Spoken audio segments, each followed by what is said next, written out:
"Mom, these trees are ancient and half dead. They attract bees and the fruit just rots on the ground. Let's just bulldoze the orchard and pave it over. A 3-car garage would add way more value to this property."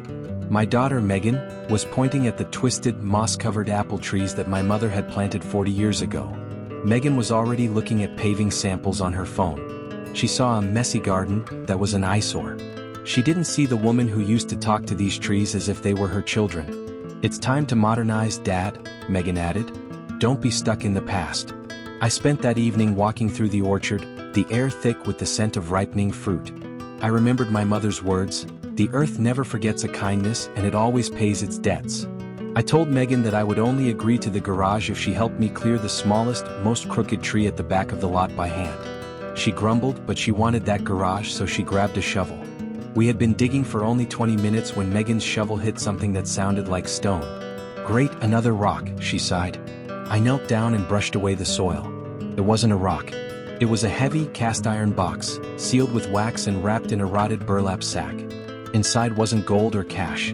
It was a collection of rare heirloom seeds that had been thought to be extinct since the 1940s, along with a certified letter from a major agricultural university. It turned out my mother hadn't just been gardening.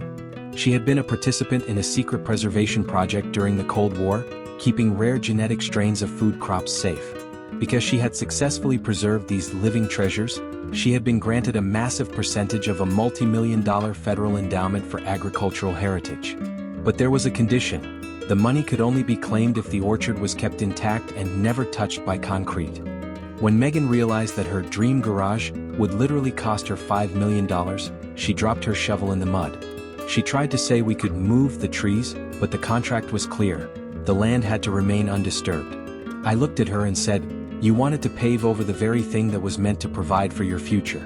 You were so busy looking at the value of a garage that you missed the value of the earth." I didn't build the garage. I used the money to turn the orchard into a community education center. Now, children come to learn about the seeds that my mother saved. Megan still visits, but she has to park her car on the street and she never looks at a tree the same way again. True wealth isn't the concrete you pour, it's the life you allow to grow. If you believe that we should protect what our parents built, leave a seedling in the comments. Let's honor the ones who planted trees they knew they would never sit under. God bless you for watching.